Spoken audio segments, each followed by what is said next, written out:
Lily Mercer was counting, not the way children count when they are learning numbers or playing hide and seek or waiting for their birthday.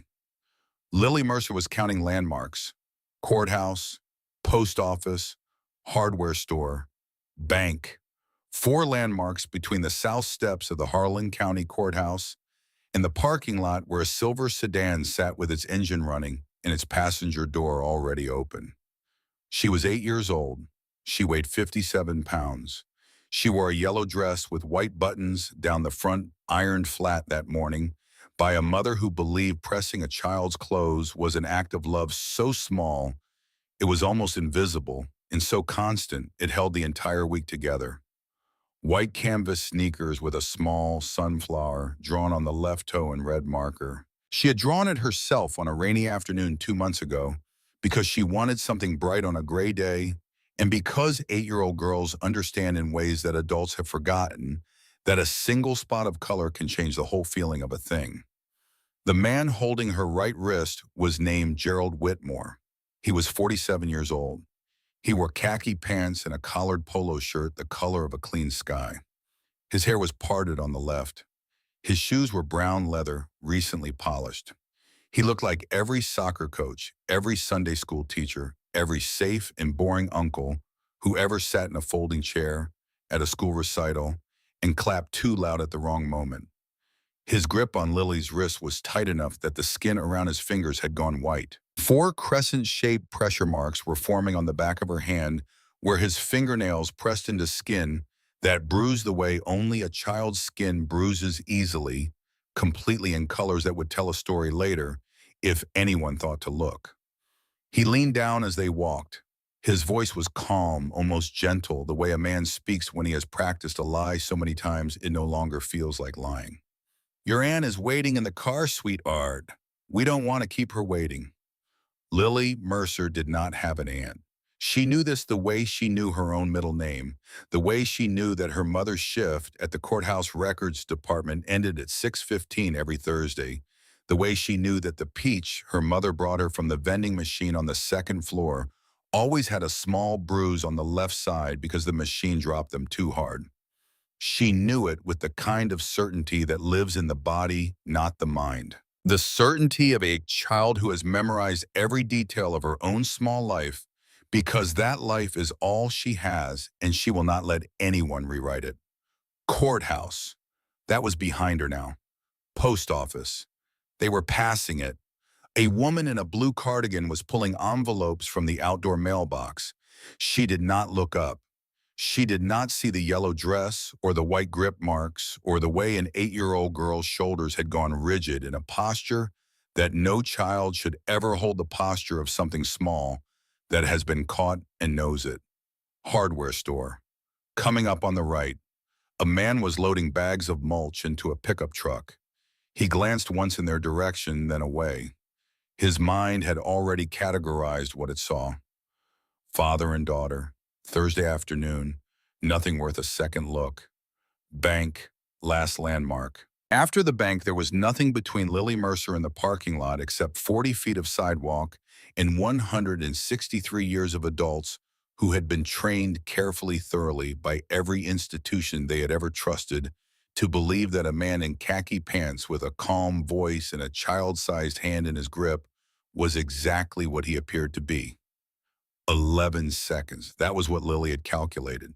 Not consciously, not with arithmetic, but with the desperate spatial intelligence of a small animal that knows the distance between the cage and the open field and has exactly one chance to make someone understand that the cage is not where she belongs. 11 seconds to make someone see her. 11 seconds to convince a stranger that the yellow dress, the whitened grip marks, the rigidity in her 8-year-old shoulders, that all of it meant exactly what it looked like. Her left hand came up, slowly. Not fast enough to startle Gerald, not dramatic enough to draw his attention. She raised it to her sternum, palm facing outward, and tucked her thumb into her palm. 4 fingers curled over it, trapping it. She held the gesture for 3 seconds. The rescue signal. She had learned it 9 months ago from a police officer who visited her school on a Tuesday afternoon and stood in front of 23 second graders and taught them something he said might save their lives someday. Most of the children had practiced it, twice giggled, and forgotten it by recess. Lily had practiced it 14 times that night in her bedroom mirror. She did not know why. She only knew that some lessons felt heavier than others, and this one had settled into her bones like a weather change. The woman in the blue cardigan walked past, 3 feet away, close enough that Lily could smell her perfume, something with lavender, something that smelled like someone's grandmother. The woman's eyes swept across them and kept going. She saw a man and a child. She saw Thursday afternoon. She saw nothing. Lily's hand dropped. She made the signal again, this time directed at two men in suits walking down the courthouse steps. School board members who had passed them 90 seconds ago and chosen in the quick unconscious arithmetic that adults perform 1,000 times a day to believe the simplest explanation. Uncle and niece, ice cream and the park. Nothing wrong here. They did not see. 11 people would pass Lily Mercer in the 90 seconds between the courthouse steps and the post office parking lot. 11 adults with functioning eyes and reasonable intelligence and the full moral capacity to recognize that something was wrong with the picture in front of them. Not one of them stopped. Not because they were cruel, not because they were blind. Because they had been taught by every system they had ever inhabited that men in polo shirts do not take children, that danger wears a different costume, that the thing you are seeing cannot possibly be the thing you think you are seeing because if it were someone else, would have already done something about it. The bystander effect has a name because it is universal, but it has a cost. And that cost was being carried right now in the rigid shoulders of a 57-pound girl in a yellow dress who was running out of landmarks and running out of time. Her left hand came up one more time. Third time, thumb tucked, fingers down. 3 seconds. Her hand trembled. Her eyes swept the courthouse square with the desperate scanning motion of someone searching for a lifeline in open water, looking for anyone at all who might be paying attention. And on the third step from the bottom of the south staircase, a man in a black leather vest stopped moving. His boot had been in the air mid-stride, descending toward the second step. It stayed there for half a second, suspended, while something behind his eyes processed what his peripheral vision had just delivered to his brain. Then the boot came down slowly, deliberately, and the man's hand went to the courthouse railing. Not for balance, because something had just hit him in the chest with the force of a name he carried on the inside of his left wrist in careful black script. Ethan, March 14th, 2007. But first, 11 weeks before this moment, before the courthouse steps and the yellow dress and the third signal that would change everything, Lily Mercer's world was small and warm and held together by routines so ordinary they were almost invisible. The apartment at 3619 Sycamore Mill Road was not much. 2 bedrooms, 1 bathroom, a kitchen where the faucet dripped on cold nights, and a living room window that faced the parking lot and caught the afternoon light in a way that made the whole place feel warmer than it was. Apartment 2, B, second floor. The stairs creaked on the 4th step and the 7th step, and Lily had memorized both because memorizing things was what she did. It was the way her mind worked, cataloging details, the way other children collected rocks or trading cards, building an internal map of her world so complete that she would notice immediately if anything shifted.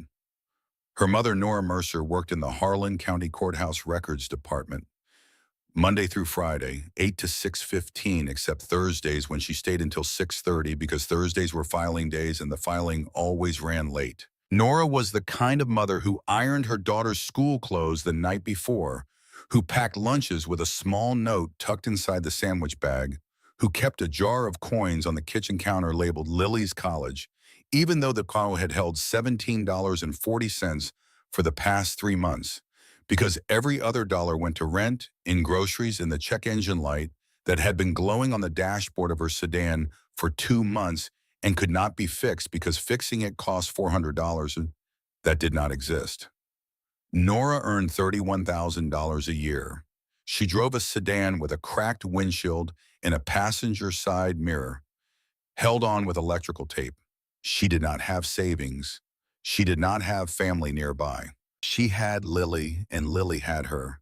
And the two of them had built a life inside those two bedrooms, in that dripping kitchen faucet that was small and careful and held together by the specific gravity of a mother's love, which is the strongest force in the universe and also the most breakable. Thursday was their day. Not because anything special happened on Thursdays, but because Thursdays had a rhythm. Nora ironed Lily's yellow dress in the morning. The yellow dress was a Thursday dress. Nora had bought it for the first day of third grade, and Lily had loved it so immediately and so completely that she had asked to wear it every week. And Nora, who understood that children attach meaning to objects in ways that adults find irrational and children find essential, had agreed.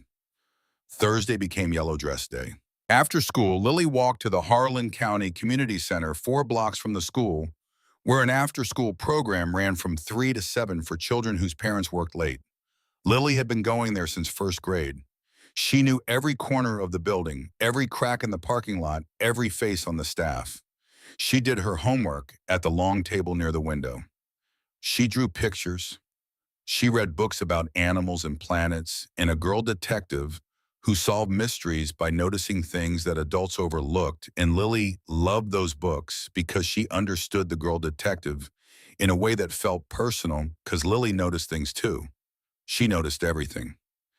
At 6:30, Nora would pull into the community center parking lot. She would be carrying a peach from the vending machine on the second floor of the courthouse. The peach always had a small bruise on the left side because the machine dropped them too hard. Lily would get in the car. They would drive home. Nora would ask about homework. Lily would ask about the courthouse. They would eat dinner at the kitchen table, and sometimes Nora would let Lily stay up an extra 30 minutes to read. And sometimes Lily would fall asleep on the couch and Nora would carry her to bed. And the weight of her daughter in her arms was the only weight Nora carried that she never wanted to put down. That was Thursdays. 11 weeks of Thursdays the same, until Gerald Whitmore arrived. He showed up at the community center on a Tuesday in late June, introduced himself to the director as a volunteer, licensed foster care coordinator, director of New Horizons Youth Services, 9 years with the Georgia Department of Family and Children Services, Boy Scout troop leader, hospital volunteer coordinator, neighborhood watch captain, crisis hotline volunteer. His background check came back clean because every background check he had ever submitted had come back clean. And the reason for that was simple. Gerald Whitmore had spent 9 years understanding exactly how background checks worked, exactly what they look for, and exactly how to build a life that would pass through their filters, like water through a sieve, leaving nothing behind but the impression of a man who cared deeply about children and had the credentials to prove it. The community center director welcomed him. The staff loved him. He was patient. He was organized. He remembered every child's name after the first introduction. He brought supplies. He organized game nights. He showed up every Thursday without fail, staying from 3:30 until 5:30, and the consistency of his presence became over the weeks a kind of proof. This is a man who shows up. This is a man who cares. This is a man who can be trusted. Lily noticed him the first Thursday, not because he did anything wrong. He did everything right, and that was the problem. He was too right, too smooth, too attentive. He remembered her name before she told him. He knew she liked to sit by the window. He brought her a book about a girl detective that was the exact series she was reading, and when she asked how he knew, he smiled and said, "Lucky guess." Lily did not believe in lucky guesses. She believed in paying attention, and someone who paid attention to what a child was reading had been paying attention for a reason. She came home that first Thursday and told Nora, "There's a new volunteer at the center. He gives me a weird feeling." Nora listened. Nora always listened to Lily, but listening and hearing are different things. And what Nora heard was an 8-year-old girl describing a man who had a clean background check and brought books and organized game nights, and the distance between weird feeling, and dangerous was a distance that Nora's exhausted, overworked $31,000 a year mind could not cross without more evidence than a child's intuition. He's probably just trying to be nice, baby. Some adults are like that. Lily did not argue. She was 8 years old, and 8-year-olds have learned by 8 that arguing with adults about feelings rarely ends in the adult changing their mind. But she did not stop watching Gerald Whitmore. She watched him the way she watched everything carefully, completely, filing details into the internal map that lived inside her head and grew more detailed every day. She watched him learn her schedule. She saw him note which days she came, which table she sat at, what time Nora arrived. She watched him ask the counselor about Lily's family casual questions, wrapped in the professional vocabulary of a man who worked with children and had every legitimate reason to ask. Single mom. She works at the courthouse, long hours. The counselor answered because the questions came from a licensed professional, and licensed professionals ask questions like that because it was their job. And questioning someone's job was the same as questioning their credentials. And questioning their credentials was the same as questioning the system that issued them. And no one questioned the system because the system was the only thing standing between order and chaos. 3 weeks before the courthouse steps, Lily heard the phone call. It was a Thursday, 5:15 in the afternoon. Lily had finished her homework early and walked outside to sit on the community center's front steps and wait for Nora. Gerald Whitmore's car was parked in the lot 15 feet from the entrance. A gray sedan. Clean. The kind of car that blended into every parking lot in America because it was designed to be forgettable. The driver's window was down 3 inches. Gerald was on the phone. His voice carried in the late afternoon air.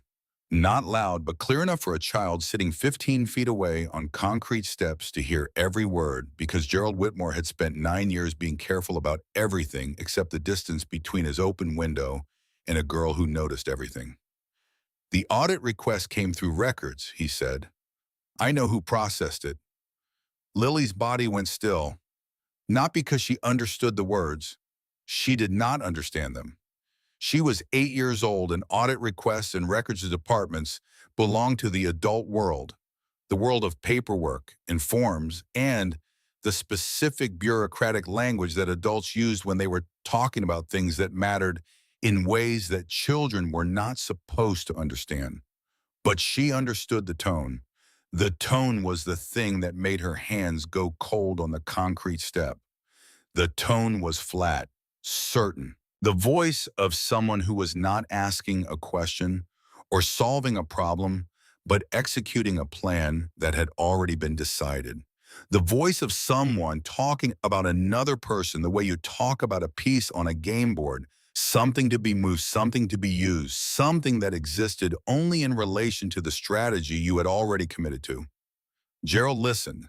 Then he said, the paperwork goes back through the same office. He listened again. The woman has a daughter, Thursdays. Lily's breath caught. The woman has a daughter, Thursdays.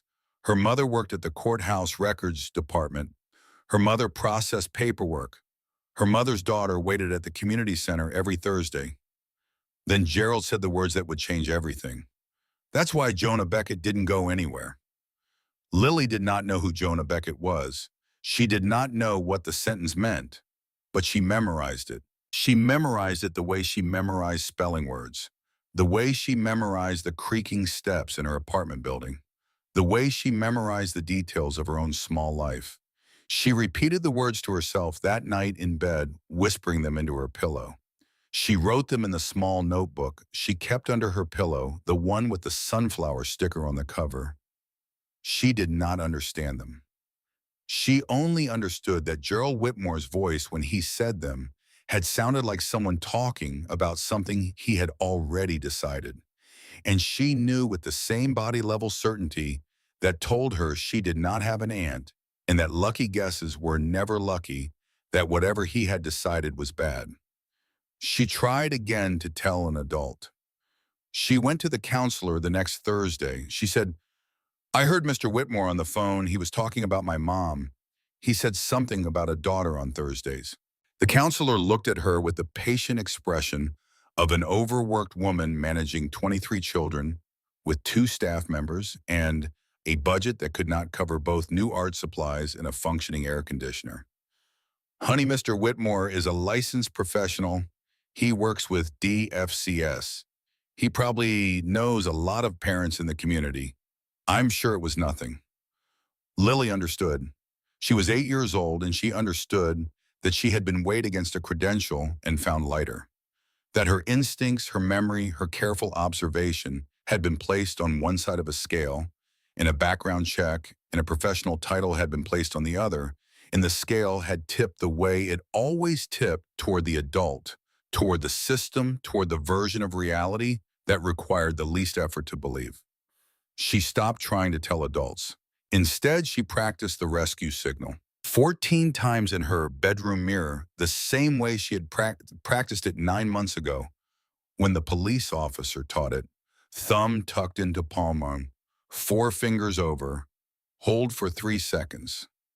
She practiced it until the gesture was as automatic as breathing, until her hand could form it without her brain giving the order, until the signal lived in her muscles rather than her memory.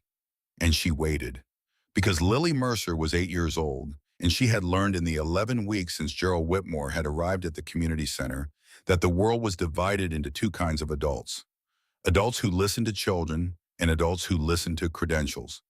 And she had run out of the second kind. Now on a Thursday afternoon in September on the courthouse steps, she was looking for the first kind. The man on the third step was not what she expected. He was enormous, 6 feet 3 inches tall, 238 pounds. His beard was streaked with gray. His hands were scarred across the knuckles from work and weather, and 22 years of handling explosives for the United States Marine Corps. His vest bore the patches of a motorcycle club that most people cross the street to avoid, and everything about his appearance, the size, the leather, the scars, the particular way he occupied space, as if the space had been worn in advance, was designed by circumstance and choice to communicate one thing. This is not a man to be approached lightly. But Lily Mercer was not looking at his size or his vest or his scars. She was looking at his eyes. And what she saw in his eyes in the half second between his boot stopping in midair and coming down on the courthouse step was something she recognized. He was paying attention. His name was Silas Crow, 51 years old. He had come to the courthouse for paperwork, vehicle registration forms for 2 chapter bikes, mundane business. The kind he handled himself because he had learned over 2 decades in the Marines and 19 years wearing a patch that paperwork was where problems lived and details were where the devil made his home. 5:47 on a Thursday afternoon. September, the flag above the courthouse snapping in a wind that smelled like cut grass and warm asphalt. And then the movement, small, deliberate, a child's hand rising to her chest, thumb folding in, fingers closing. Silas Crow had spent 17 years learning to see what other people missed. Not because he wanted to, because a 6-year-old boy named Ethan had once needed someone to see and no one had. And Silas had come home from deployment overseas to find that the system designed to protect his son had instead looked the other way, while something happened that could never be undone. Ethan had been placed in foster care while Silas was deployed. Standard procedure for single military parents without a designated guardian. The placement was supposed to be temporary, supervised, safe. It was none of those things. By the time Silas returned stateside and began asking questions, Ethan was gone. The details of what happened lived in a file that Silas had read so many times the paper had gone soft at the folds, and the details were the kind that did not improve with repetition. They only became more precise, more surgical, more impossible to unsee. No one was prosecuted. The case was assigned to a junior detective named Irene Voss, who recommended charges. Her supervisor overruled her. The file was closed. Ethan's name was added to a statistic. And Silas Crow, who had spent 22 years defusing bombs in places where the wrong decision was measured in body parts, came home to discover that the most dangerous explosive he would ever encounter was a system that was designed to protect children and had been redesigned by neglect and convenience, and the specific cowardice of people who chose not to look into a system that consumed them. He had the name tattooed on his left wrist, Ethan, March 14th, 2007, not as a memorial, as a compass, a reminder of the direction he needed to face every morning when his boots hit the floor, toward the children, always toward the children. He had spent 17 years sitting in DFCS waiting rooms, reading case files, learning the specific vocabulary of institutional failure, studying the way terror looks on a child's face when the adults have stopped listening. He had become fluent in a language that no one wanted to speak, the language of children who had been failed by every structure that was supposed to hold them. And now, on a Thursday afternoon in September, that fluency delivered a single unmistakable translation. That child is not safe. He watched for 4 more seconds. He counted the grip on her wrist, tight enough to leave marks.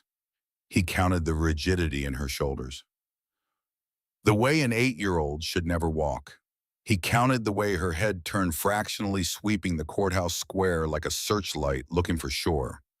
On the 5th second, Silas Crow came down the last 3 steps. He did not run. He did not shout. He moved the way 22 years of explosive ordnance disposal had trained him to move towards something dangerous, with purpose and without theater. The way you approach a device that might detonate if you give it a reason to. Gerald Whitmore was 15 feet from the post office parking lot when Silas fell into step beside them. Natural easy, like someone who had been parking his bike around the corner and just happened to cross paths. "Hey," Silas's voice carried the measured warmth of someone asking for directions. Casual, unthreatening.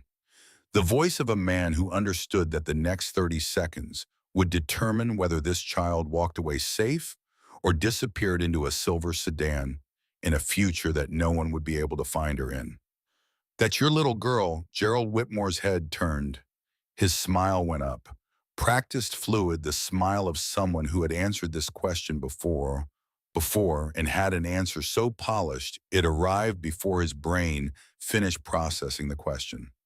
"My niece," Gerald said smoothly. "Thursdays are our day. Ice cream in the park. She's at that age where everything's a production." He gave a small laugh, patient, tolerant, the sound of a tired uncle who loved his niece but found her exhausting in the way that all adults find all children exhausting sometimes. "You know how it is." He said it with the confidence of a man whose entire life had been built on institutional trust.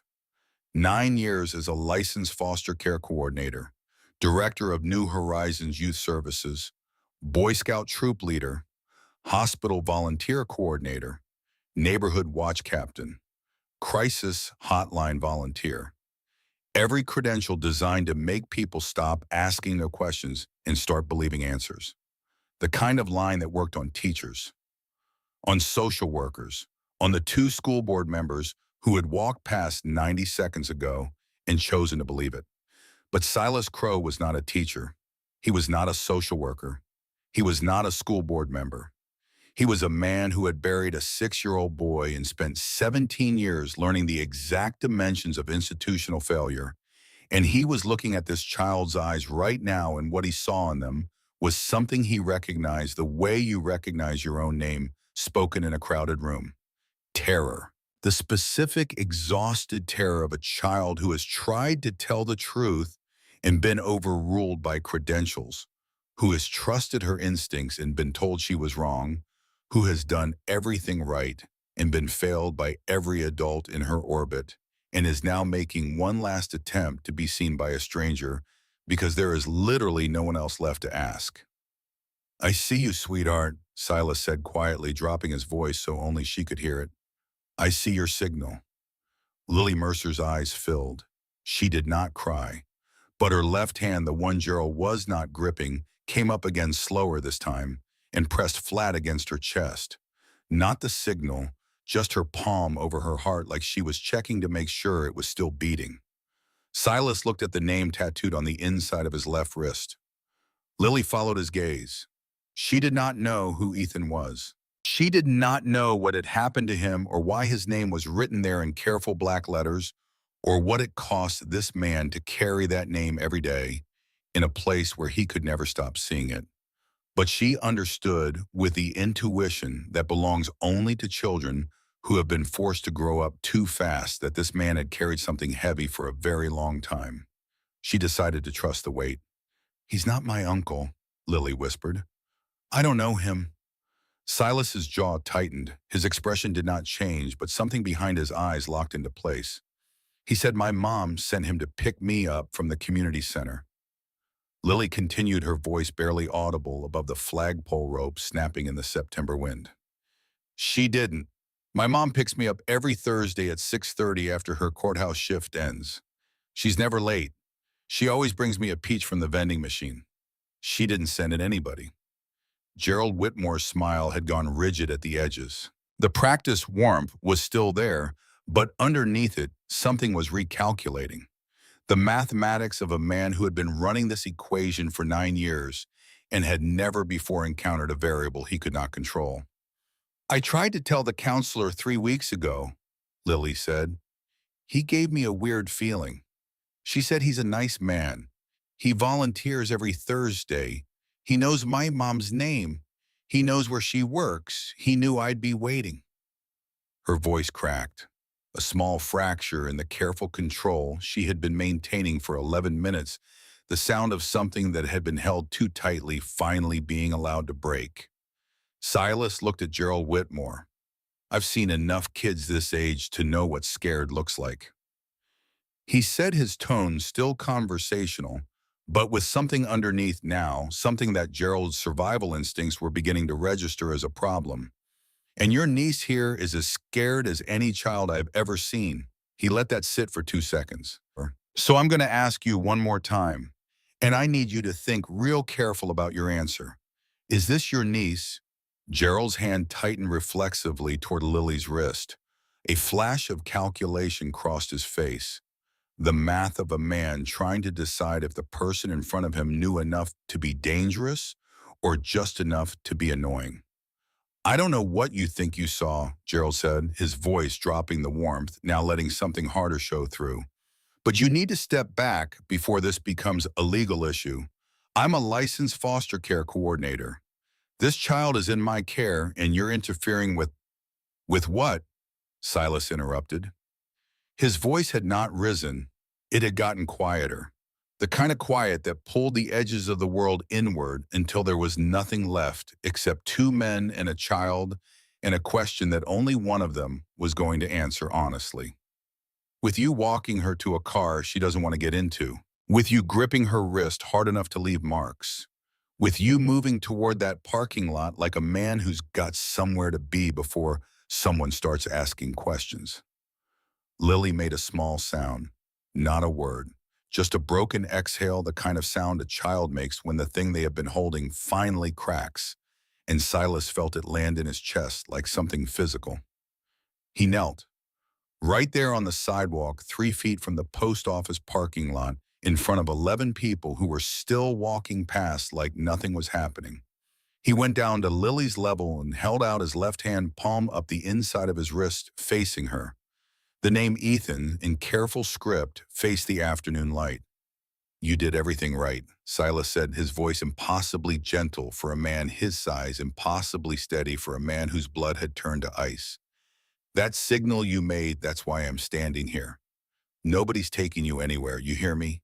Nobody." Lily looked at the name on his wrist, looked at his eyes, and decided in the way that decisions are made in moments like this, not with logic, not with evidence, but with something deeper and older and more reliable than either, that this man meant what he said.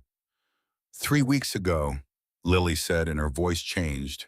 It became the voice of a child who had been holding something too heavy for too long and was finally being given permission to set it down. "I heard him on the phone. He was in his car. I was on the community center steps." Silas's hand closed into a fist at his side. "He said the audit request came through records. I know who processed it." Then he listened. Then he said the paperwork goes back through the same office. Then he said, "The woman has a daughter. Thursdays." The courthouse square went very quiet. Then he said, "That's why Jonah Beckett didn't go anywhere." She recited it in the careful, measured cadence of a child who had memorized something because she understood that memory was the only weapon she had. She had memorized them the way she memorized spelling words, repeated them to herself at night, written them in the notebook under her pillow. She did not understand what they meant. She only understood that Gerald Whitmore's voice when he said them had sounded like someone talking about something he had already decided. And she knew that whatever he had decided was bad. Silas Crow's blood went cold. Jonah Beckett, the name hit him because Silas had been building a file on New Horizons Youth Services for 14 months. Quietly, methodically, the way a man who had learned to read case files and track patterns did when something in his gut told him that an organization handling vulnerable children that never generated complaints was an organization that made complaints disappear. Jonah Beckett's name was in that file. A 16-year-old who had filed a formal DFCS complaint in March 2021 alleging abuse during his placement under Gerald Whitmore's care. A complaint that had been logged assigned to intake and then administratively set aside pending additional documentation that was never requested and never received. A complaint that had been buried. And now an 8-year-old girl in a yellow dress was standing on the courthouse sidewalk reciting the exact words that connected that buried complaint to an audit that could destroy the man standing in front of them. Silas stood slowly, his full height, 6'3", 238 pounds, the kind of size that arrived before the man did. He looked at Gerald Whitmore, whose face had gone carefully blank. "Jonah Beckett," Silas said quietly. "You want to tell me about Jonah Beckett?" Gerald's expression did not change, but something flickered behind his eyes. The recognition that the man in front of him knew a name he should not know. "I don't know what this child has told you," Gerald said, his voice taking on the measured cadence of someone trained in trauma-informed care. "But I'm a licensed professional. I've worked with DFCS for 9 years. I've passed every background check. And if you don't step aside right now, I will have you arrested for harassment and false imprisonment." Silas pulled his phone from his vest pocket. He did not break eye contact. He pressed 3 buttons. The call connected on the second ring. "Ironside," Silas said. "I need you at the Harlan County Courthouse, South Steps, right now. Bring everyone you can reach in the next 10 minutes. And call Irene Voss. Tell her I've got a foster care coordinator trying to walk away with a child who just told me about Jonah Beckett." A pause on the other end. Then a voice gravelly, steady, the voice of a man who had spent 22 years as a Harlan County Sheriff's detective and knew exactly what that name meant in a sentence that included foster care coordinator and child. "We're rolling." The line went dead. Silas looked at Gerald Whitmore. The September wind pulled at the courthouse flag. The rope snapped against the pole. "You're not going anywhere," Silas said. "You're going to stand right here with me and this little girl until the people who actually care about her safety show up. And then you're going to answer a whole lot of questions about how a licensed foster care coordinator knows exactly where to find an 8-year-old on a Thursday afternoon." Gerald's jaw tightened. His hand was positioned near Lily's wrist, hovering the reflex to grab, battling the calculation that grabbing her now would be the last mistake he ever made. "This is kidnapping," Gerald said. "You're holding me against my will.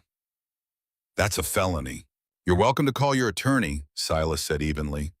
"The FBI is going to want to talk to them anyway." The word FBI landed the way a stone lands in still water. Gerald Whitmore's face changed. Just for a second, the mask slipped and something underneath showed through. Not the face of a predator caught in a trap. The face of a man who had been running calculations for 9 years and had just realized that the math had finally caught up to him.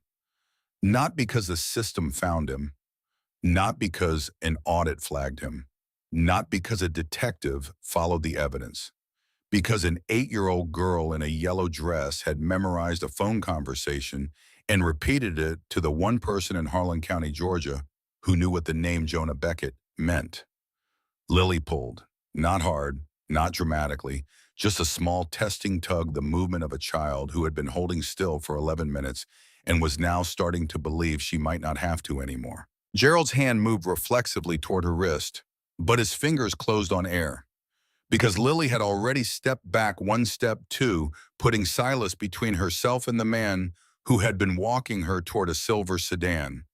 Silas's voice dropped to something that made the September air feel 10 degrees colder. Don't. And Gerald Whitmore, licensed foster care coordinator, Boy Scout Troop 214, leader hospital, volunteer coordinator, neighborhood watch captain, crisis hotline, volunteer. A man whose entire identity had been constructed from the raw materials of institutional trust and community credibility, looked into the eyes of a motorcycle club president who had spent 17 years learning exactly how worthless those credentials were when the person holding them was a predator, and understood finally that there were some things a clean background check could not protect you from. Lily stood behind Silas. Her left hand rested over her heart. Not the signal, not a plea. Just her small palm feeling it beat against her fingers in the September light. For the first time in 11 minutes, Lily Mercer let herself believe that someone had finally seen her. And in the distance, coming from the south end of town, a sound was building. Low at first like thunder that had not yet decided to arrive. Then louder still. The sound arrived before the machines did. It came from the south end of Broad Street, rolling through the downtown blocks like something geological, something that belonged to the earth rather than the air. A vibration first, then a rumble, then a roar that shook the plate glass windows of the Harlan County Courthouse and set off two car alarms in the post office parking lot and made every person on the courthouse square stop what they were doing and turn toward a sound that the human body recognizes before the mind does. The sound of something massive and deliberate and impossible to ignore. The first Harley Davidson turned onto Broad Street at 5:51 in the afternoon. A black Road King with chrome pipes that caught the September light and threw it back in sharp fragments. Behind it, two more, then four. Then a line that stretched back around the corner and kept coming engine after engine, the formation so tight and disciplined that the space between each bike could have been measured with a ruler. 34 motorcycles from the Vidalia home chapter arrived within 18 minutes of Silas Crow's phone going back into his vest pocket. Dale Ironside Kessler had made 4 calls. The first went to the chapter sergeant-at-arms. The second went to Savannah. The third went to Augusta. The fourth went to Detective Irene Voss at the Harlan County Sheriff's Office. And that call lasted 11 seconds because Ironside said 2 sentences and Voss said 1 word, and then both lines went dead. Within 47 minutes, the count had climbed to 113. Savannah sent 31. Augusta sent 27. Macon sent 21. The remaining 34 were already there, the home chapter, the men who lived within riding distance, and had dropped whatever they were doing because the call had included 2 words that functioned like a fire alarm. Foster care coordinator, child. Certain members did not ask questions when those words appeared in sequence. They did not ask for details or context. They simply got on their bikes and rode toward the GPS pin because every man in that formation either had a story about a child who had been failed by the system or knew someone who did or had spent enough years wearing the patch to understand that showing up was not a gesture. It was the job. The formation pulled into the courthouse square in disciplined rows. They parked one by one in the overflow lot across the street, engines cutting off almost in unison until the sudden silence after all that noise felt heavy and expectant, like the air before a verdict. 113 men in black leather vests stepped off their bikes and stood there, not moving, not shouting, not threatening, simply present. A wall of witness that stretched from the overflow lot to the courthouse steps. Gerald Whitmore's face had gone the color of old newspaper. He stood 3 feet from the post office parking lot with his silver sedan still running and his passenger door still open, and 113 men between him and any future that did not include handcuffs. Ironside came first, 57 years old, gray beard that reached the second button of his vest, eyes that carried the permanent squint of a man who had spent 22 years reading case files under fluorescent lights. He walked up to Silas with the unhurried gait of someone who had been expecting this day for 14 months and was almost relieved it had finally arrived. He glanced once at Lily. Then he looked at Gerald Whitmore with the cold professional assessment that came from 2 decades of reading guilty men's faces. This is him, Silas confirmed. Ironside knelt, not as low as Silas had. His knees carried 22 years of patrol car seats, and they did not bend the way they used to, but low enough to meet Lily's eyes. Lily, Silas said gently, this is Ironside.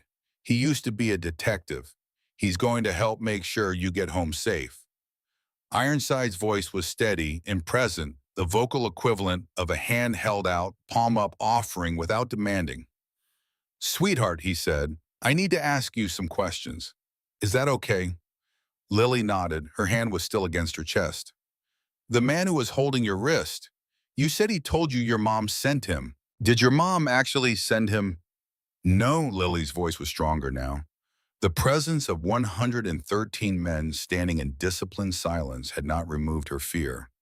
Fear that deep does not remove that quickly. But it had given her fear a container, the understanding that she was no longer alone inside it. My mom picks me up from the community center at 6:30 every Thursday after her courthouse shift ends. She's never late. She always brings me a peach from the vending machine. She didn't send anybody.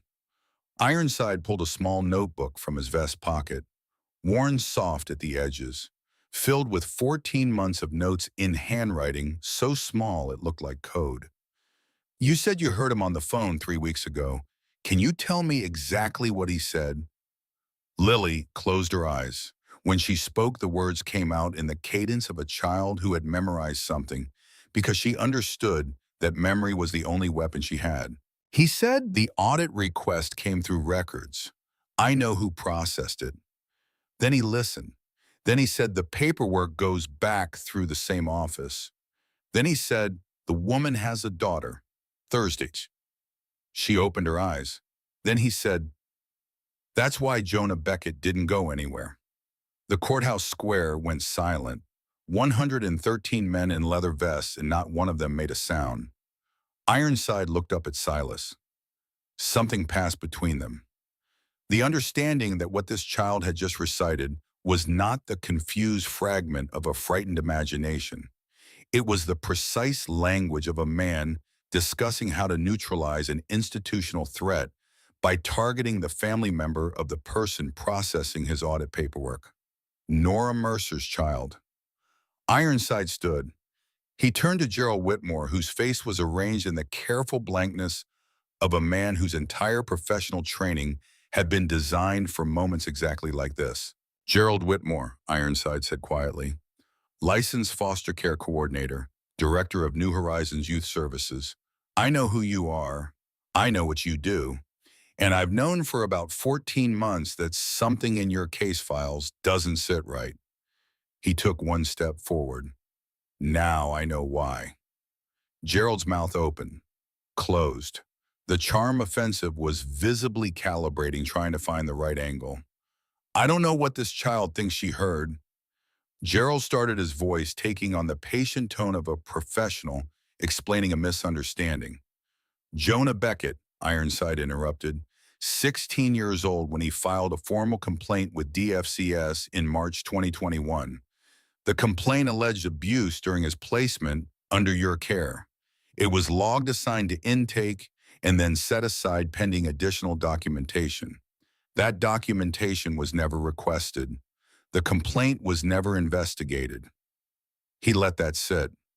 The DFCS audit was triggered 6 weeks ago by an anonymous tip. The audit request was routed through the Harlan County Courthouse Records Department. He paused. Nora Mercer processed the paperwork. Lily made a small sound. Ironside's voice gentled. Nora Mercer, your mom. Lily nodded, tears streaming down her face now. The silent kind, the kind that children cry when they are not performing grief but simply experiencing it. She processes DFCS audit paperwork. Ironside continued, his eyes never leaving Gerald's, which means she handled the initial routing for an audit into New Horizons Youth Services. And you knew that. You knew her schedule. You knew she worked Thursdays.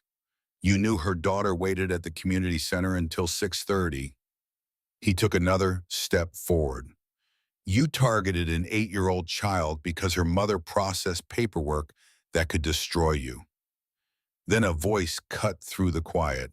Female, sharp, carrying the authority of someone who had spent 26 years making arrest decisions. That's enough for me. Detective Irene Voss walked into the courthouse square with 2 uniformed deputies behind her. 52 years old, graying hair pulled back tight, eyes that had seen more than she had ever wanted to and less than she needed to. She and Silas Crow had a 14-year working relationship that neither of them had ever described in terms that would fit a form. She had been a junior detective on the Ethan Crow case in 2007. She had closed it at her supervisor's instruction. She had never made peace with that. She looked at Silas. He nodded once. She looked at Lily. Her expression softened. Then she looked at Gerald Whitmore, and her voice went flat and professional. Gerald Whitmore, you're being detained for the questioning regarding allegations of child endangerment, attempted kidnapping, and financial fraud related to DFCS billing records. You have the right to remain silent. She read him his rights on the courthouse steps while 113 men watched in disciplined silence, and an 8-year-old girl in a yellow dress pressed her hand to her chest and finally let herself cry out loud.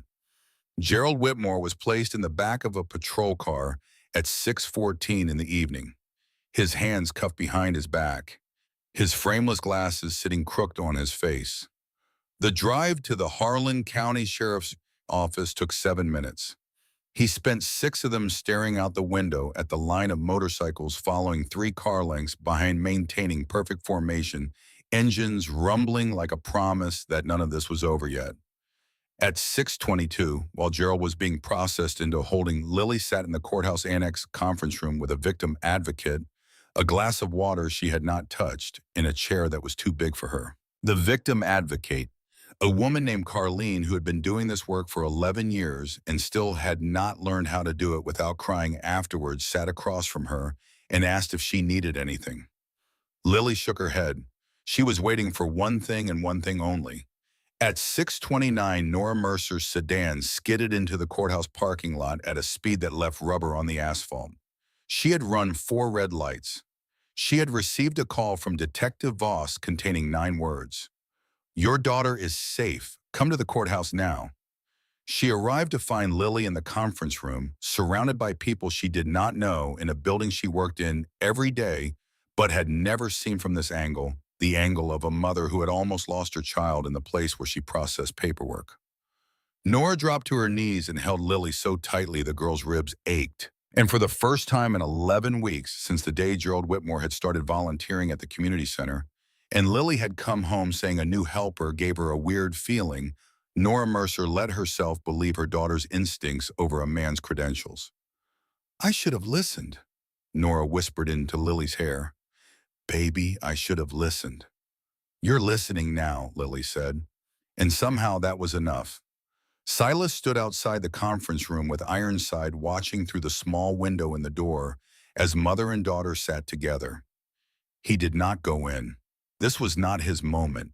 His job had been to see the signal, to show up, to make sure the child who had been counting landmarks got to stop counting and start breathing. We need to get to the clubhouse, Ironside said quietly. There's work to do. Silas nodded. He looked at Lily one more time through the glass. She was holding her mother's hand with her left hand, the one that had made the signal, and her right hand was cradled in her lap, the wrist already starting to swell and darken. She was not looking at the door. She was not watching the clock. She was just sitting with her mother in a room that smelled like institutional coffee, and for the first time in 11 weeks, her shoulders were not rigid. Silas turned away. There would be time to check on her later. Right now, there was a file folder in the back of Ironside's Crown Victoria that held 14 months of questions, and tonight, for the first time, those questions were going to get answers. The Vidalia Clubhouse sat on a stretch of County Road 12, 7 miles outside town. A low brick building with a gravel parking lot and a sign that read private property in letters big enough to be read from the highway. By 7:30 that evening, the parking lot held 113 motorcycles, 3 pickup trucks, and Ironside's 2004 Crown Victoria that had 247,000 miles on it and refused to die. Inside the main room smelled like motor oil and coffee that had been sitting on the burner too long. A long table dominated the center-scarred wood that had absorbed 2 decades of chapter business, and the kind of conversations that happened when 10 men who had seen too much sat down together and tried to figure out what to do about it. Silas stood at the head of the table. Around him sat the men who had been first to arrive and last to leave. The inner circle, the men who had been building this case in quiet rooms and late-night phone calls for 14 months. Ironside, 57, the institutional memory, the man who could recite DFCS complaint procedures from memory because he had spent 22 years watching those procedures fail children. Gage Odom, 63, former Army combat medic who had brought the trauma kit he kept strapped under his rear fender and had examined Lily's wrist at the courthouse with a gentleness that made Nora cry. Not because of what he found, because of how carefully he touched her daughter's skin while finding it. Parrish Hayes, 49, former Harlan County Middle School counselor who had resigned in 2018 after reporting a student's abuse to administration and watching it get routed to the school board's legal team instead of DFCS. He had worn the patch for 6 years. He had never stopped being a counselor. Circuit Pardo, 29, youngest full patch member, former IT contractor who could trace a financial paper trail faster than most people could spell the word fraud. His laptop was already open. Anvil Murdoch, 71, founding member, a man whose own son had been placed in state foster care in 1994 and had never been located after the placement ended. 27 years of not knowing. When Silas had called and said what Gerald Whitmore was, Anvil had not said a word on the phone. He had just shown up. Silas laid the file folder on the table. Gerald Whitmore, Silas said, 47 years old, licensed foster care coordinator, director of New Horizons Youth Services, 9 years with DFCS, Boy Scout troop leader, hospital volunteer, crisis hotline volunteer, clean background check, spotless reputation. He paused. And a predator who's been stealing from the state and targeting children for close to a decade. The room went quiet. Lily Mercer heard him on the phone 3 weeks ago. Silas continued. He said the audit request came through records. He knew who processed it. He knew the paperwork went back through the same office. And he knew that office belonged to Nora Mercer, Lily's mother. Ironside pulled documents from the folder. DFCS triggered an audit 6 weeks ago based on an anonymous tip. The tip flagged inconsistencies in New Horizons billing records, specifically stipend payments for children who weren't in active placements. How much, Parrish asked. That's what we need Circuit to tell us, Ironside said. I've had suspicions for 14 months, but suspicions don't hold up in court. Numbers do. Circuit's fingers were already moving on his keyboard. Give me Whitmore's full legal name and date of birth. Ironside slid a sheet across the table. Gerald Eugene Whitmore, February 11, 1977. New Horizons Youth Services is registered as a 501c3. IRS filings show annual revenue of $312,000. Circuit's fingers moved. The room waited. 30 seconds passed. The only sound was the keyboard and the coffee maker ticking in the corner. Then Circuit's expression changed. Got something, he said quietly. New Horizons operating account shows monthly transfers of $4,200 to a personal account in Whitmore's name, dating back to January 2017. He pulled up another window. That's $50,400 per year, times 7 years. His fingers tapped. $352,800 in personal transfers from a nonprofit operating account. That's embezzlement, Parrish said. That's just what I found in 45 seconds, Circuit replied. Give me an hour and I'll give you the full map. Silas leaned forward. What about Jonah Beckett? Can you find the billing records for his placement? Circuit's fingers moved again. A minute passed, then 2. Found him, Jonah Andrew Beckett, born June 3, 2004, placed with New Horizons Youth Services under Whitmore's coordination from September 2019 through March 2021, age during placement 14 to 16. He scrolled down. Here's where it gets ugly. According to DFCS billing records, Whitmore collected placement stipends for Jonah from September 2019 through August 2023. The room went still. Jonah aged out in March 2021, Ironside said slowly. That's when he filed the complaint. And Whitmore kept billing for him for 2 more years, Circuit confirmed. At $1,850 per month, that's $22,200 per year, times 2.4 years. $53,000 in fraudulent billings for one child who wasn't even in the system anymore. Anvil stood up, walked to the window, stood there with his back to the room and his hands flat against the wall on either side of the glass. Silas understood. Some arithmetic was too heavy to sit still for. Keep going, Silas said quietly. What else? Circuit pulled up another screen. There are 2 more names in the billing records with the same pattern. Children with case file numbers that don't correspond to active placements. One shows as aged out in 2020, billing continued through 2023. He stopped, looked at his screen, then looked up. The other one has a social security number that comes back as never issued. Ghost placement, Ironside said. A child who never existed. Correct. And Whitmore's been collecting stipends for this non-existent child since May 2018. That's 5 years at $1,850 per month. Another $111,000 in fraud. He looked up from the laptop. His voice had gone cold. Total fraudulent billings across 3 ghost cases. $164,280. Add the personal transfers from the operating account. $352,800. That's $517,080 in documented theft from a system designed to protect vulnerable children. The silence in that room was the kind that came before violence or justice, depending on which direction the men inside it chose to go. Silas chose justice. He always chose justice. Where'd the money go? He asked. Circuit pulled up another window.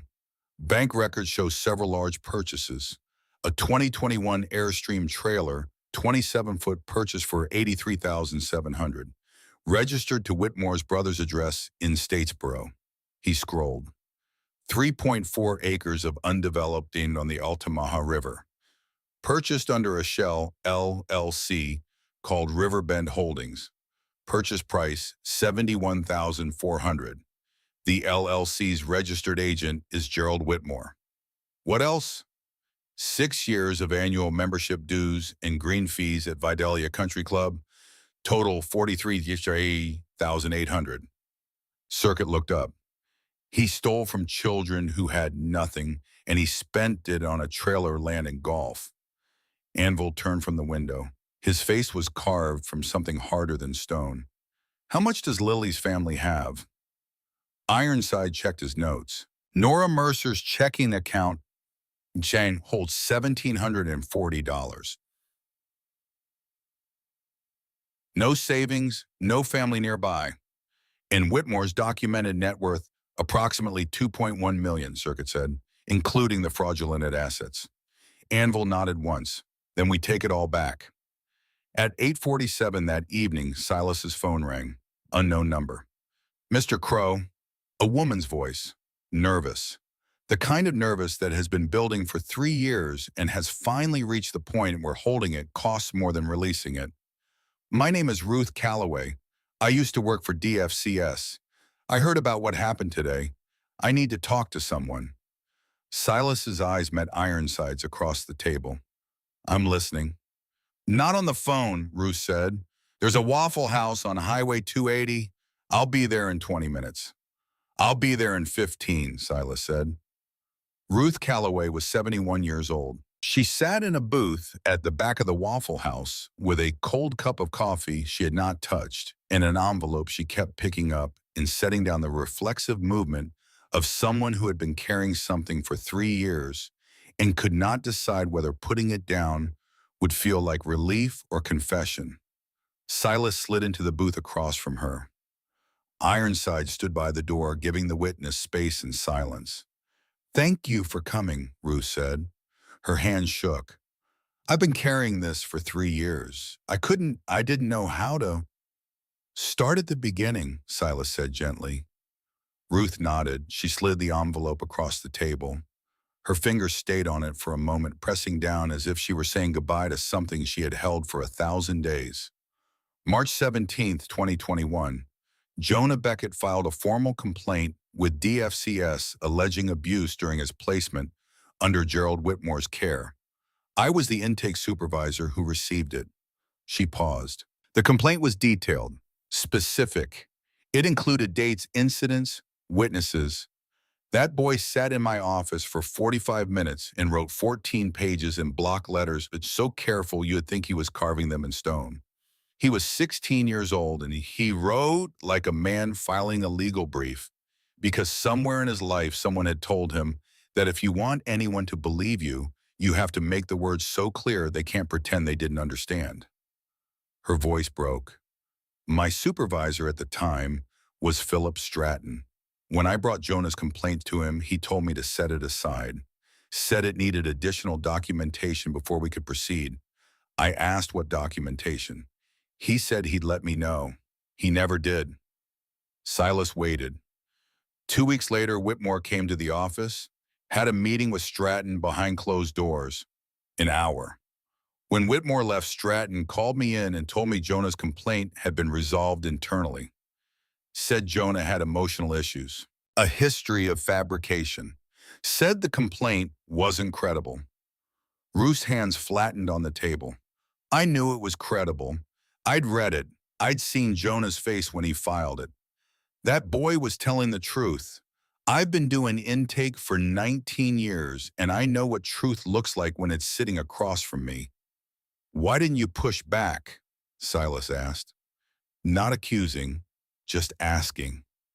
Because I was 58 years old and 6 months from retirement. Ruth's voice went quiet. Because Philip Stratton had the power to make my pension disappear. Because I convinced myself that someone else would catch it. That the system had safeguards. That one buried complaint wouldn't matter in the long run. She looked up, tears streaming down her face. I was wrong, and I've known I was wrong every single day for 3 years. She pushed the envelope closer. That's my personal copy of Jonah Beckett's complaint. I kept it. I don't know why. Maybe because some part of me knew this day would come. Silas opened the envelope. Inside was a 14-page document, handwritten in careful block letters, signed and dated by Jonah Andrew Beckett. The handwriting was neat and deliberate, the penmanship of a 16-year-old boy who understood that neatness was credibility, and credibility was the only currency he had. He read the first page. His jaw locked. This is evidence, he said. Yes. You held on to evidence of child abuse for 3 years. Yes. Why bring it to me now? Ruth looked at him across the table. Because I heard what you did today. I heard a man in a leather vest saw a little girl's signal on the courthouse steps and didn't walk past. And I realized she stopped. I realized you did what I should have done 3 years ago. You saw something wrong and you didn't look away. Silas closed the envelope. This goes to Detective Voss tonight. I know. You'll probably be questioned, maybe charged. I know. Ruth's hands were still shaking, but something had settled behind her eyes. I don't care anymore. I'm 71 years old. I've got enough money. What I don't have is the ability to look at myself in the mirror. Maybe this helps. Silas stood. He looked down at the woman who had chosen a pension over a 16-year-old's safety and had spent 3 years drowning in that choice. You should have helped him when it mattered, Silas said quietly. But you're helping him now. That counts for something. He walked out. Ironside followed. In the parking lot, under a sky dark enough to show stars, Silas handed the envelope to Ironside. Get this to Irene. Tell her Ruth Calloway is willing to testify. Ironside took it. This changes everything. With Jonah's original complaint and Calloway's testimony about how it was buried, we've got a pattern. We've got institutional corruption. We've got enough to destroy him, Silas finished. His phone buzzed. Text from Circuit. 3 words and a GPS pin. Found the river property. You need to see this.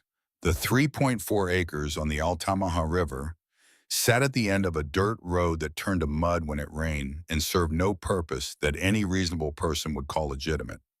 Circuit had pulled the property records and coordinates. Silas, Ironside, Gage, and Parrish arrived at 9:52 in 2 trucks with high beams cutting through darkness that smelled like river water and rot. The land was undeveloped. No structure. No utilities.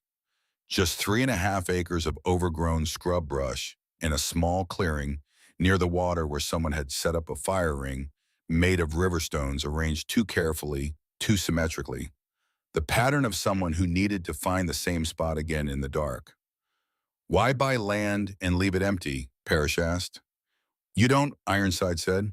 You buy it because you're planning to use it for something you don't want anyone to see. They searched the clearing.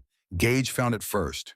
His combat medic's eye for disturbed ground led him to the center of the fire ring where the stones had been arranged in a pattern that was not decorative but functional. A waterproof storage container, buried 18 inches deep, sealed with a combination lock. Ironside broke the lock with a tire iron. Inside, 3 file folders, each labeled with a child's name in Gerald Whitmore's neat handwriting, each containing documents that should have been in FCS case files and were not. Medical reports showing injuries that had been documented and never investigated. Photographs, handwritten notes in Whitmore's own writing detailing incidents he had never reported. And in the 3rd folder behind a stack of receipts, a single document that changed everything. A life insurance policy. Beneficiary Gerald Eugene Whitmore. Insured Jonah Andrew Beckett. Policy amount $127,600. Date of policy February 4th, 2021. Date of Jonah Beckett's DFCS complaint, March 17, 2021. 6 weeks. Gerald Whitmore had taken out a life insurance policy on a child in his care 6 weeks before that child filed a complaint that could have destroyed everything Gerald had built. Ironside's hands were shaking when he closed the folder. He was going to kill him, Parrish said. His voice was hollow. We don't know that, Ironside said. We can't prove intent. The policy was never paid out. Jonah is alive. Because someone got Jonah out, Silas said quietly. Someone moved him before Whitmore could finish what he started. Or Jonah ran, Gage said. He was 16, old enough to disappear. Silas pulled his phone. We need to find Jonah Beckett now. At 11:03 that night, a black sedan pulled into the Vidalia Clubhouse parking lot. Federal plates, 2 occupants. The driver stayed in the car, Special Agent Diana Rowan, FBI Atlanta Field Office Financial Crimes Division, 43 years old, practical gray suit, no jewelry. She walked into the clubhouse without knocking. Mr. Crow, Rowan said, I'm told you have something relevant to an open federal investigation. Depends on what you're investigating, Silas replied. New Horizons Youth Services, Gerald Whitmore, DFCS billing fraud. Rowan's eyes swept the room. And based on the number of motorcycles outside, I'm guessing you've already done half my job for me. How long has your office known about Whitmore? Silas asked. 4 months. We've been building a case, carefully, by the book. 4 months, Silas repeated. And while you were building it by the book, an 8-year-old girl was being targeted because her mother processed the audit paperwork that triggered your investigation. Rowan had no good response. We got her out in 3 hours, Silas said. You had 4 months. Rowan's jaw locked, but she did not argue. The math was the math. What do you have? She asked. Circuit pushed his laptop across the table. Financial records showing $517,000 in documented theft. Ghost placements, fraudulent billings dating back to 2017, personal transfers from a nonprofit operating account, asset purchases including a trailer, undeveloped land, and a country club membership. Rowan reviewed the screen. This fills a gap we haven't been able to close. We had the billing records. We didn't have the personal transfers or the asset trail. Ironside slid the envelope across the table. Jonah Beckett's original 2021 complaint, buried by a DFCS supervisor. The supervisor is willing to testify. Rowan opened the envelope, read the first page, set her pen down. If this is authenticated, it changes the scope of the charges significantly. Silas leaned forward. We have one condition for full cooperation. Rowan waited. Lily Mercer gets a victim advocate assigned before the first interview. Nobody talks to her without her mother present. And the second arrest Philip Stratton, the supervisor, who buried Jonah's complaint that happens this week. Not after another month of paperwork. Rowan looked at Silas for a long moment. We'll be in touch, she said. She started to leave. Agent Rowan, she turned. You do right by these children. A beat. That's the job, Mr. Crow. She walked out. The black sedan pulled away into the September night. Silas stood at the head of the table. The file folder lay open. The laptop screen glowed. Is Jonah Beckett alive? Silas asked. Nobody answered. Then we find him, Silas said. We find him and we bring him home, and we make sure that the boy who wrote 14 pages in block letters because he thought the truth would save him finds out that it did. Anvil Murdoch, 71 years old, who had not spoken about his own lost son in a decade, looked up from the table. We find him, Anvil said. We find all of them. Circuit was already working. It took him 41 minutes. A current address in Macon, a phone number. A 22-year-old man who had been 16 when he wrote 14 pages about what had been done to him and had spent the years since believing that those pages had been thrown away. Silas made the call himself. It rang 4 times. Jonah Beckett, a pause. Who is this? My name is Silas Crow. I'm calling from Vidalia. I need to tell you something about a complaint you filed with DFCS in March 2021. Silence. The kind of silence that happens when someone hears the name of the thing they have been trying to forget and realizes in a single breath that forgetting was never an option. I filed that complaint 4 years ago, Jonah said. His voice was careful, guarded, the voice of someone who had learned not to hope. Nothing happened. They told me it wasn't credible. It was credible, Silas said. It was always credible. It was buried by a supervisor who was protecting Gerald Whitmore. We have the original complaint. We have the supervisor willing to testify. And as of 6:14 this evening, Gerald Whitmore is in custody. Silence again, longer this time. He's in custody, Jonah repeated, arrested on the steps of the Harlan County Courthouse. Child endangerment, attempted kidnapping, financial fraud. Kidnapping, who did he? An 8-year-old girl named Lily Mercer. Her mother processes DFCS audit paperwork. Whitmore targeted the girl to leverage the mother. Jonah's breath came through the phone in a way that told Silas everything he needed to know about what the last 4 years had cost this young man. Is she okay, the girl? She's safe. She's home with her mother. She's the reason I'm calling you. How? Because she heard Whitmore on the phone 3 weeks ago, and she memorized every word he said, including your name. She's the one who told us about you, Jonah. An 8-year-old girl remembered your name and repeated it to a stranger on the courthouse steps because she understood that your name mattered even though she didn't know why. The silence on the other end of the phone lasted 11 seconds. Silas counted. He understood what was happening inside that silence. He had lived inside silences like that for 17 years. Would you be willing to testify? Silas asked. Yes. No hesitation. Wes, I'll testify. I'll tell them everything. I wrote 14 pages and they threw them away, and I spent 4 years thinking nobody would ever believe me. Yes, I'll testify. Good, Silas said. We'll be in touch. Mr. Crow. Yeah. Tell the girl thank you. Tell her. Jonah's voice broke. Tell her if she hadn't remembered my name, I'd still be carrying this alone. And in a small apartment on Sycamore Mill Road, apartment 2B, Lily Mercer sat in her mother's lap in the dark and listened to the distant sound of motorcycles on the county road, and knew in the way that children know things they cannot explain that the sound was not leaving. It was circling, keeping watch. Her left hand rested on her chest, her heart beat against her palm.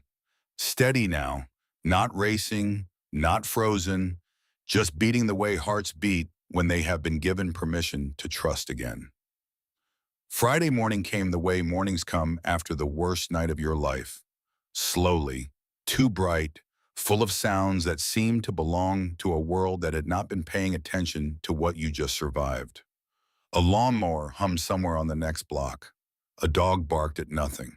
The coffee maker in Nora Mercer's kitchen clicked and gurgled and filled the apartment with a smell that meant ordinary. That meant Thursday was over. That meant the sun had come up and the world was still turning. Gage Odom arrived at 6:30.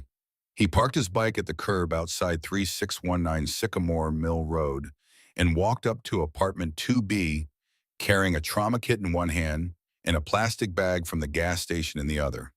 The trauma kit was military grade, the same kit he had carried strapped beneath his rear fender for 11 years because Gage was 63 years old and had been a combat medic long enough to know that the moment you stopped carrying the kit was the moment someone needed it. The plastic bag held a bag of Skittles. He knocked. Nora opened the door. She looked like a woman who had not slept. Morning, ma'am, Gage said quietly. I'm here to drive you and Lily to the hospital. Get that wrist looked at properly. Nora hesitated. I can drive. My car. Your check engine and light's been on for 2 months, Gage said gently, and you didn't sleep last night. Let me drive. Nora nodded. The drive to Meadows Regional Medical Center took 12 minutes. Lily sat in the back seat with her right wrist cradled in her left hand, and her yellow dress, the same one washed the night before by Nora in the kitchen sink because the washing machine required quarters, and Nora did not have quarters. The examination took 47 minutes. Gage sat in the waiting room the entire time. He did not read the magazines. He did not check his phone. He sat with the bag of Skittles on the chair beside him and the patience of a man who knew that sometimes the most important thing you could do was simply be present and wait. Dr. Sarah Kowalski came out first. 16 years of pediatric practice. She had learned to read the language a child's body spoke when something had been done to it. The way a wrist gripped by an adult hand carried marks like testimony that could not be forged. She looked at Gage, nodded once, walked to the nurse's station to file her report. Nora came out next holding Lily's hand. Lily's right wrist was wrapped in a soft bandage. Compression wrap over the 4 crescents where Gerald Whitmore's fingers had pressed hard enough to bruise the small bones underneath. Contusions consistent with restraint, force, minor ligament strain. The report included photographs, time-stamped, documented, the kind of evidence that turned an accusation into a case file. Gage knelt slowly. His knees protested the way 63-year-old knees protest when they have earned the right to complain. But he got down to Lily's level and held out the bag of Skittles. Doc says you were real brave in there, he said. Thought you might want these. Lily took the bag. Her left hand opened it carefully. She reached in with 2 fingers and pulled out a single yellow Skittle. She held it up to the fluorescent light, turned it between her fingers. My dress was yellow, she said, the day it happened. I know, sweetheart. My mom ironed it that morning. It's a Thursday dress. She bought it for the first day of school. Gage's throat tightened. That's a good dress. A brave dress. Lily nodded. Then she put the yellow Skittle in his hand. You keep it, she said, so you remember. Gage closed his fingers around it. I won't forget. He drove them home. The yellow Skittle stayed in his vest pocket. It would stay there for a very long time. At 12:47 that afternoon, Lily sat at the small kitchen table in apartment 2B and ate a peach. Not from the vending machine at the courthouse. This peach came from a bag Nora had bought at the Piggly Wiggly that morning with money she had not expected to have. $8,000 had appeared in her checking account overnight, a deposit labeled Emergency Family Support Fund, HA. No conditions, no paperwork, no forms to fill out. Just money appearing the way money appears when someone decides that a family in crisis needs help more than they need to be processed through a system. Nora had called the bank. The bank confirmed the deposit was legitimate. Harlan Angel, Georgia chapter. No strings attached. She had sat on the kitchen floor and cried for 20 minutes. Not the sharp crying of Thursday afternoon. Something deeper. Something that came from the place inside a single mother, where exhaustion and relief and gratitude lived together in a space too small to hold them. Now Lily ate the peach slowly, juice running down her chin, dripping onto the yellow dress, staining the fabric near the second button. Nora did not tell her to be careful, because carefulness could come later. Right now, her daughter was sitting at a kitchen table and eating a peach without watching the front door, without checking the clock, without that rigid stillness that had lived in her shoulders for 11 weeks. The apartment smelled like peaches and morning coffee. Outside, the lawnmower hummed, normal sounds. Lily finished the peach, wiped her hands on her dress, looked at the stain, decided it did not matter. Mom, she said quietly. Yeah, baby. Can I keep wearing yellow? Nora's voice broke. It broke the way voices break, and when the question is not really about a color, but about everything the color represents, about whether the thing that was taken can be reclaimed, about whether a dress worn on the worst day of your life can also be worn on the days after. Baby, you can wear yellow every single day for the rest of your life if you want to. Lily nodded then, and she stood up, walked to the small closet by the front door, and pulled out her white canvas sneakers. The ones with the sunflower drawn in red marker on the left toe. She put them on, tied them carefully with her left hand, her right wrist still wrapped. The laces gave her trouble. She did not ask for help. She worked at them until the knot held. I'm ready, she said. Ready for what, baby? To go outside. The housing situation stabilized within 72 hours. Vernon Hodge, 68 years old, owner of the building since 1987, received a phone call on Saturday morning from Dale Kessler calling on behalf of the Harlan Angels Georgia chapter. The conversation lasted 4 minutes. Vernon walked across the parking lot to apartment 2B and knocked. Miss Mercer, he said when Nora answered, I heard about what happened to your girl. I'm real sorry that man got as close as he did. Nora nodded, not trusting her voice. I've been thinking, this building needs a property manager. Someone to handle maintenance requests, coordinate repairs, keep an eye on things. 20 hours a week, $840 a month. You interested? Nora stared at him. Mr. Hodge, I don't have property management experience. You work in courthouse records. You know how to track paperwork and deal with people. That's 90% of the job. He paused. And the position comes with a 50% rent reduction, $340 a month instead of $680. Why are you offering me this? Vernon looked at her. Because a man called me this morning and asked if I'd be willing to help a single mother who'd just been through hell. And because my own daughter was in foster care once, back when I was young and stupid and couldn't get my life together. Someone helped her when I couldn't. Figure it's my turn to pass that on. He held out his hand. You start Monday if you want it. Nora shook his hand. Then she closed the door, slid down to the kitchen floor, and put her face in her hands. Lily sat beside her, put her small left hand on her mother's shoulder. The hand that had made the signal, the hand that had given a yellow Skittle to a combat medic. That hand now rested on her shoulder with the gentleness of a child who has learned that being strong does not mean not crying. It means sitting beside someone who is crying and letting them know they are not alone. We're okay now, Lily said. Right, Mom? Yeah, baby, we're okay now. On Sunday afternoon, the brothers came to say goodbye. Not all 113, just the 5 who had sat at the table and traced the money and found the evidence and opened a waterproof container beneath a fire ring on the Altamaha River. Ironside came first. He brought a folder stamped with the Harlan County Sheriff's Office seal. Restraining order, he said, handing it to Nora. Filed Friday, approved yesterday. Whitmore can't come within 500 feet of you or Lily. Can't contact you by phone, email, letter, or third party. Violates it, he goes straight back to jail. He looked at Lily. You did good, kid. Real good. You remembered what they taught you. You made the signal and you didn't give up. That's the bravest thing I've seen in 22 years. Parrish came next. He knelt and pulled a small card from his wallet. My phone number.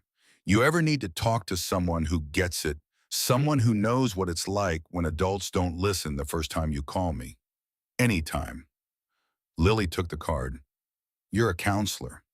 I was. Now I just try to be someone who shows up when it matters.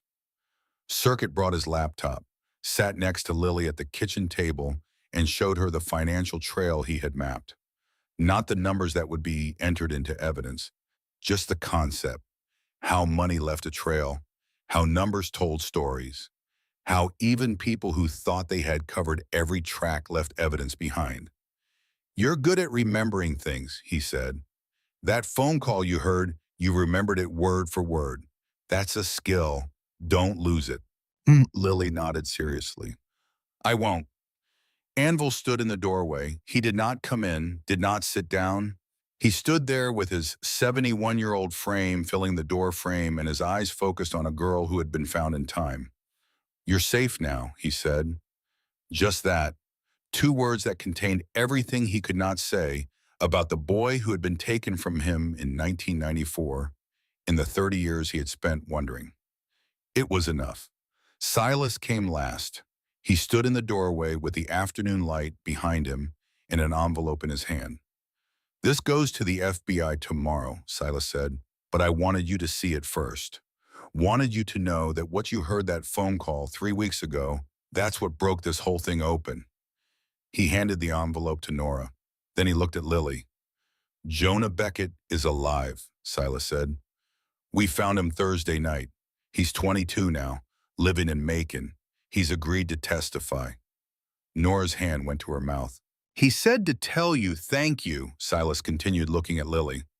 Said if you hadn't remembered his name, if you hadn't been brave enough to repeat what you heard, he'd still be carrying what happened to him alone.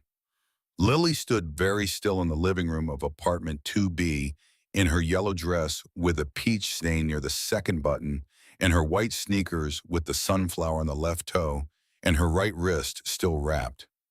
You helped more people than just yourself, sweetheart, Silas said. You know that. Lily nodded. Silas knelt, slowly, the way a man his size kneels when he is making himself small on purpose. He pulled back his left sleeve. The name Ethan faced the afternoon light coming through the window.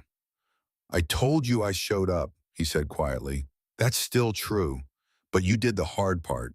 You made the signal. You trusted someone scary looking to see you. That takes more courage than anything I did. Lily looked at the name on his wrist. She had seen it on Thursday on the courthouse sidewalk in the moment before she decided to trust. She had not asked about it then. There had been no time. But now there was time. Now there was afternoon light and an apartment that smelled like peaches. "Who was Ethan?" she asked. Silas's jaw tightened, then loosened.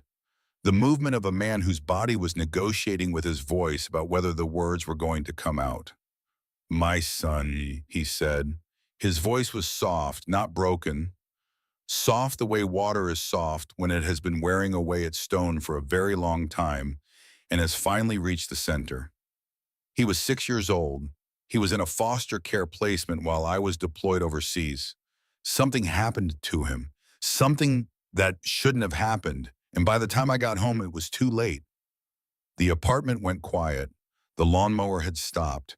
The dog had stopped barking. "I'm sorry," Lily whispered. "Me too, sweetheart." Silas's jaw worked. "But you know what? For 17 years, I've been looking for him.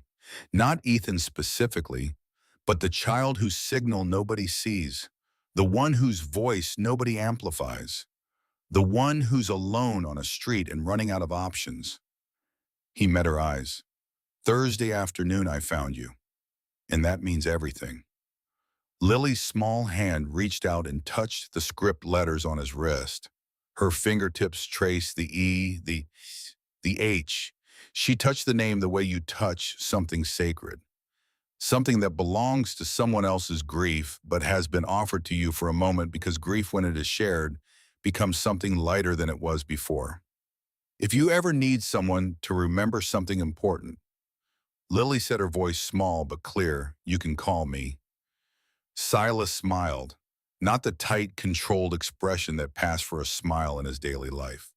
A real smile, the first one Nora had ever seen on his face.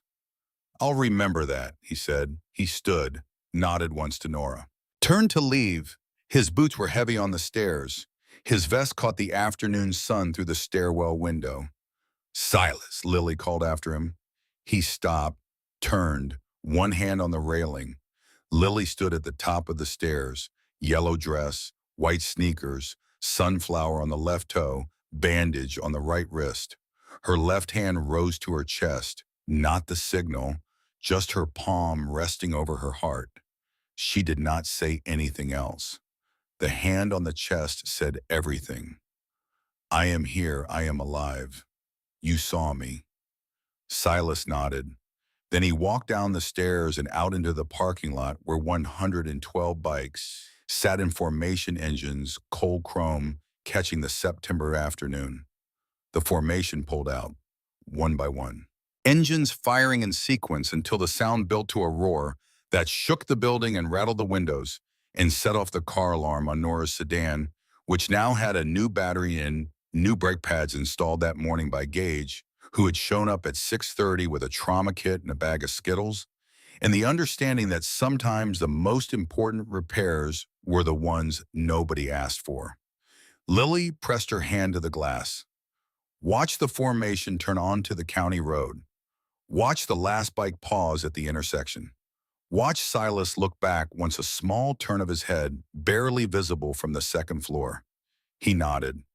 Then the formation disappeared down the county road into distance that smelled like motor oil in September and something that felt like safety. Not the fragile safety of locked doors and restraining orders, but the deeper safety that comes from knowing that somewhere out there, someone is paying attention. 6 months later, on a Wednesday morning in early March, Lily Mercer stood at a podium in the Harlan County Primary School auditorium and taught 300 children how to make a signal that could save their lives. She wore a yellow dress, a new one slightly different cut, bought with money Nora had earned from 2 jobs, and the pride of a woman who had learned that accepting help and building independence were not opposite things but parallel ones. White sneakers with a fresh sunflower on the left toe. Lily redrew it every few months when the marker faded because some things were worth maintaining. Principal Hernandez had asked her 3 weeks ago if she would be willing to give a presentation about personal safety. Lily had said yes before her mother could say no. "Good morning, students and parents," Principal Hernandez said. "Today we have a very special assembly about personal safety. We're going to learn about the rescue signal, a silent way to ask for help when you're in danger. And we have a very brave young lady here to teach you. Please welcome Lily Mercer." Applause filled the auditorium. Lily walked to the microphone. The lights were bright. The crowd was bigger than she had expected. For a moment, panic threatened. The same panic that had lived in her chest for 11 weeks while Gerald Whitmore watched her and learned her patterns and calculated his approach. Then she saw her mother in the front row, pressing her hand to her heart. And somehow that gave Lily the courage to begin. "Hi," she said. Her voice was small but clear. "My name is Lily, and I'm in third grade.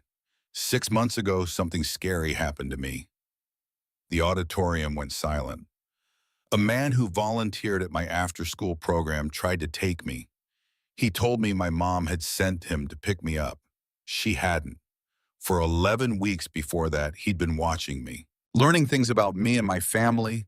I felt uncomfortable around him, but I didn't say anything because I thought maybe I was just being silly." She paused, made eye contact with a kindergartner in the second row, a small boy with red hair holding a juice box. "But I wasn't being silly. My feelings were trying to warn me that something was wrong. And the day he tried to take me, I was really, really scared. I couldn't scream because he said if I made noise, he'd hurt my mom. I couldn't run because he was stronger than me." She raised her right hand. The bandage was gone. The bruises had faded. But Lily remembered where they had been. "But I remembered something I learned in a police officer's presentation at school last year. This is called the rescue signal. You take your hand like this, palm facing out.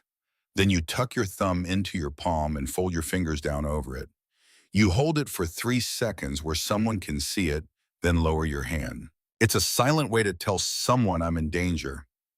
Around the auditorium, 300 students began practicing the gesture, small hands mimicking hers. "But here's the important part," Lily said, and her voice grew stronger. "It only works if someone brave enough is looking." She scanned the back of the auditorium, looking for the person she knew would be there, even though he had never said he was coming. And there he was. Silas Crowe stood in the shadows near the exit, partially hidden by the doorframe. He wore a dark suit instead of his vest. Respect for the school environment. His arms were crossed. His eyes were focused entirely on her with an intensity that felt protective rather than frightening. Their eyes met for a moment. Lily smiled. Silas's expression softened, almost imperceptibly. "I made the signal 3 times on the courthouse steps that day," Lily continued. 11 people walked past me. They didn't see it. Not because they were bad people, but because most adults don't know what it means." She encouraged the students to practice with her. "That's why I'm here today, to teach you the signal and to ask you to teach someone else, your parents, your grandparents, your teachers, because someday you might be the person who needs help, or you might be the person who can give it." Her voice dropped, more serious, more adult. "Pay attention to people around you. Notice when something seems wrong.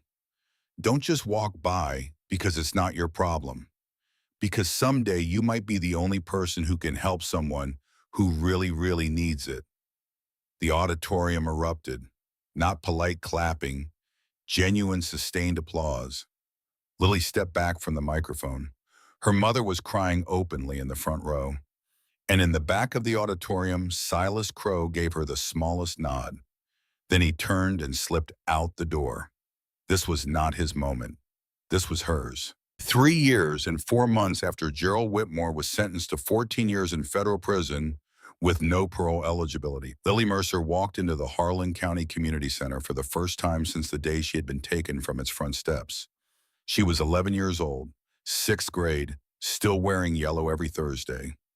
The sunflower on her left sneaker was freshly drawn, the 5th or 6th iteration of the same bright spot she had been maintaining since a rainy afternoon when she was 8. She was there as a volunteer. The new director installed after the previous administration had been investigated and restructured had reached out to Nora 2 weeks ago. They were starting a peer mentorship program. Would Lily be interested? Lily had said yes. Now she sat in the same room where she had once waited for her mother, where Gerald Whitmore had studied her patterns and calculated his approach. But the room was different now. New paint, new furniture, new faces. The walls held posters about the rescue signal, about body autonomy, about trusting your feelings. The community center had become, in the years since the arrest, a place that tried to be what it had always claimed to be. And sitting across from Lily, small and quiet, and clutching a worn backpack, was a 7-year-old girl named Emma Lawson. Brown hair, brown eyes, a hand-me-down sweater 2 sizes too big. Her mother worked 2 jobs. She had not said a word in 10 minutes. Lily recognized the look. She had worn it for 11 weeks. That combination of terror and hope and exhaustion. The face of someone who had been failed enough times to stop expecting anything, but had not quite given up. "Hi," Lily said gently. "I'm Lily. I'm here on Thursdays. You can talk to me about anything, or we can just sit here. Whatever you need." Emma studied her. Yellow dress, white sneakers, sunflower on the left toe, eyes that were kind but not pitying. "Do you know the rescue signal?" Emma asked. Lily's breath caught. "Yeah," she said quietly. "I know it." "Do you?" Emma nodded. "My teacher taught us last month. She said a girl at this school invented it." "I didn't invent it," Lily said, "but I used it once. It worked." Emma's eyes went wide. "Really? Really?" Lily pulled out her phone, scrolled to a photograph saved 3 years ago. The courthouse steps, the yellow dress, the moment after Silas had knelt in front of her. "See this?" Lily said, holding the screen where Emma could see. "This is me on the day someone tried to take me." She scrolled to the next photo. Lily and Silas standing outside the clubhouse after the fundraiser. A small girl in a yellow dress and a large man in a black leather vest standing in the September sun. "This is me with the person who saw my signal," Lily said. Emma stared at the photo. "He looks scary," Emma whispered. "He did," Lily agreed, "but he was the person I needed right then." Because the scariest looking person in a room can sometimes be exactly who you need. She put the phone away. "If you ever need help, Emma, you make that signal. And if someone ever makes you uncomfortable, even if they're nice, even if everyone says they're safe, you trust your feelings." "Okay," Emma nodded slowly. Then she reached into her backpack and pulled out a piece of paper. Drew something with a red crayon she kept in the front pocket of her sweater. Handed it to Lily, a sunflower. Careful petals radiating from a center, filled in with the concentrated attention of a child making something for someone she had just decided to trust. A small signature in the corner. "Emma, age 7. "That's on your shoe," Emma said. "I saw it when you sat down." Lily looked at the drawing, at the careful petals, at the small signature, at the red crayon that was the same color as the marker she had used to draw the original sunflower on her shoe 2 months before the worst day of her life. "Can I keep this?" Lily asked. "Yeah." Lily folded it carefully, put it in her pocket next to the laminated school photo she still carried. Her second-grade portrait in a yellow blouse laminated at the public library 3 years ago, because some things were worth protecting. "Thank you," Lily said. "I'll keep it safe." Emma smiled, small, uncertain, but real. And Lily Mercer, who had been the terrified 8-year-old on the courthouse steps, who had made a signal 3 times before someone finally saw, who had learned that being saved did not always look like rescue, but sometimes just looked like someone who refused to look away, understood something she would carry for the rest of her life. She was not just the girl who had been helped. She was the person who could help someone else. On a Saturday morning in April, 3 years and 7 months after a Thursday afternoon in September, Silas Crow sat on the porch of his house on County Road 12 with coffee that had gone cold and sunshine that felt warmer than it had in years. His phone buzzed. Unknown number. "Mr. Crow." "This is Jonah Beckett. I testified yesterday. They found him guilty on all counts. Stratton pleaded guilty to obstruction 3 months ago. Thank you for believing me when it mattered. And thank Lily for me. Tell her she helped more people than she knows."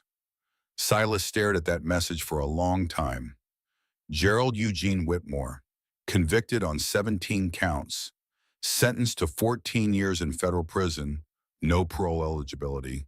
Philip Stratton pleaded guilty to obstruction of justice, cooperating witness, justice. But more than that, validation. For Jonah, who had written 14 pages and been told his complaint was not credible.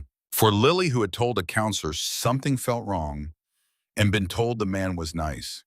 For every child who had ever been told that their feelings were imagination and their fear was overreaction and their instincts were less reliable than the credentials of the adults standing in front of them. Silas saved the message, added it to the folder on his phone labeled Ethan. Inside were 17 years of memories, case files, photographs, and one by one over the years since that Thursday afternoon, new entries had appeared. A text from Nora, she's doing better. A photo from the school assembly, Lily at the podium teaching 300 children. A newspaper clipping, local girls' presentation inspires countywide safety program. A message from Lily herself sent on her 11th birthday. Thank you for seeing me. I'm teaching other kids now. And now Jonah's message. The closing of a circle that had started with a 16-year-old boy writing 14 pages in block letters and ended with a jury saying guilty on all counts. Silas closed the folder, stood up from the porch chair, walked across the gravel driveway to his bike. The morning air smelled like motor oil and the particular Georgia sweetness of a spring arriving on schedule. The name Ethan on his left wrist caught the sunlight. He looked at it the way he looked at it every morning. Not with the sharp grief of the early years, not with the numb endurance of the middle years, with something that had taken 17 years to arrive and still did not have a name, something between acceptance and purpose, between loss and legacy. He climbed onto his bike. The engine roared to life. He did not know where he was going. He just knew he was going. Because somewhere out there, another child was making a signal. Another row of adults was walking past. Another set of credentials was being used as camouflage. Another complaint was being filed in block letters by someone who believed that the truth would protect them. And Silas Crow would keep looking until he found them. Not because showing up fixed everything, but because showing up was the only thing he knew how to do, with 17 years of grief and 3 hours of grace and a name on his wrist that meant I will not stop. He pulled out onto the county road. The morning air hit his face. Behind him, the porch chair sat empty. The coffee cup sat cold.